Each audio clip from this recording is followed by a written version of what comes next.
Պարոն Հայրապետյանին, խնդրեմ պարոն Բագրատյան։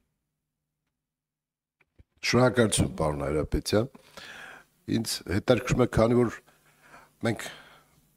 այն ոլորտների մասին ենք խոսում, որոնք գերկարևորն են մեր երկրի համար, մեր անվտանգության համար, իմ համար հետաքրքիր է հասկանալ նախարարության ծրագրերը արհեստական բանականության ներգրավման իմաստով ինչ ենք նախատեսում, որովհետեւ հետ չընկնենք, որովհետեւ ամեն վայրկյան նոր տեխնոլոգիաներ եւ եթե հիմա մենք օրինակ նույն ռազմարտությունների մեջ, նույն մյուս արտադրությունների մեջ, եթե չկիրառենք այլևս արհեստական բանականության տարեր, կարող է դա այլևս չլինի ժամանակին համահունչ։ Այս իմաստով մենք ինչ-որ ծրագրեր ունենք, նախատեսում ենք այդ աշխատանքները։ Շնորհակալություն։ Շնորհակալություն։ Նախ ես ասեմ, թե պետությունը որպես տնային աշխատանք ինչ է իրականացրել եւ մասնավոր հատվածում ընդհանրապես ոլորտում ինչ է տեղի ունենում։ Նախ եւ առաջ ուզում եմ ասել, որ բարձր տեխնոլոգիական արդյունաբերության նախարարությունը ամիսներ առաջ հայտարարեց արհեստական բանականության վիրտուալ ինստիտուտի ստեղծման մասին, որը վիրտուալ հարթակ է եւ նպատակ ունի խրախուսել արհեստական բանականության ոլորտում հետազոտողներին եւ ստարտափներին, ինչպես նաեւ գիտահետազոտական կրթական ինստիտուտներին, բարձրագույն ուսումնական հաստատություններին, այսինքն տեսեք մենք քանիցս նշել ենք, որ այս պայդրությամբ տարբեր հաշվարկներով շուրջ 55,000 ինժեներ, ծրագրավորողներ ներգրավված են տեխնոլոգիական ոլորտում եւ մեր նպատակն է խրախուսման միջոցով, տարատեսակ մեխանիզմների միջոցով խրախուսել, որ հնարավորինս մեծանան հատկապես հենց արհեստական բանականության ոլորտում գործունեություն իրականացնող կամ ԱԲ նորարարությամբ զբաղվող ինժեներների կամ ծրագրավորողների քանակը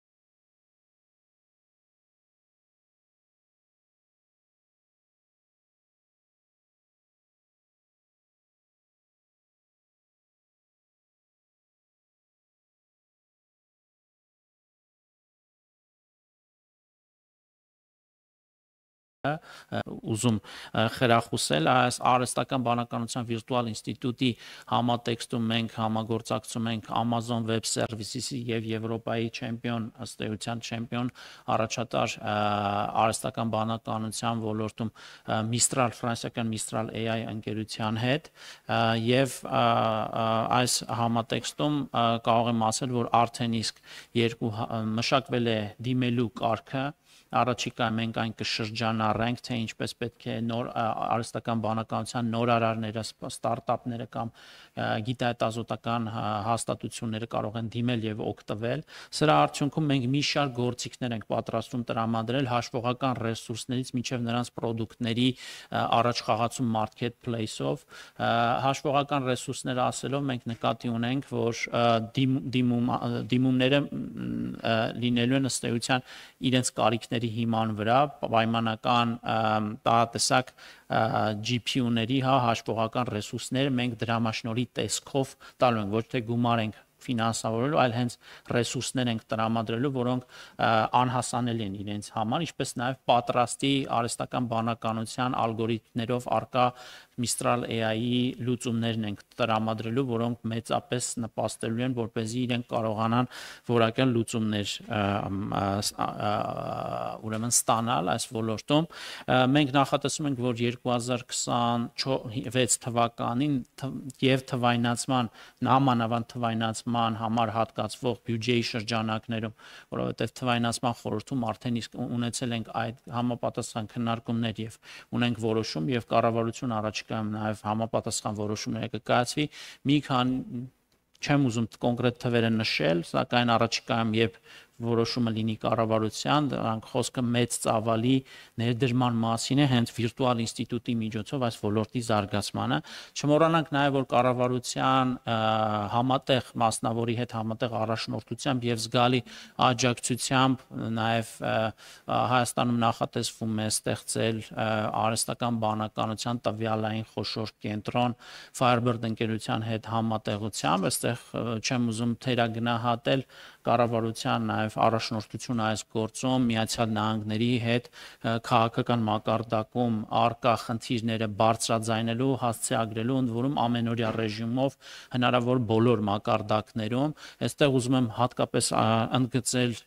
օգոստոսի 8-ին կնքված Հայաստանի Հանրապետության եւ Միացյալ Նահանգների միջև փոխըմբռնման հուշագիրը արհեստական բանականության եւ կիսաղորջային ինդուստրիայի շրջանակում ուղղություններով եւ այս ռազմավարական փաստաթուղթն են հենց հատկապես հիմք հանդիսանալու նմանօրինակ ընկերության գործունեության, այսինքն չունենալով տեխնոլոգիական ոլորտում ռազմավարական համագործակցությունն է միայն ուրեմն նախապայման, նախադրյալ նմանօրինակ տեխնոլոգիաների տրանսֆերի կամ նմանօրինակ այսպես ասած արհեստական բանականության գործարան ունենալով, որովհետև աշխարհում քիչ երկրներին է հասանելի այս ամենաառաջատար եւ ամենանորարար ուրեմն տեխնոլոգիաները, հետեւաբար այստեղ եւս արդեն պետություն մասնավոր համագործակցության համատեքստում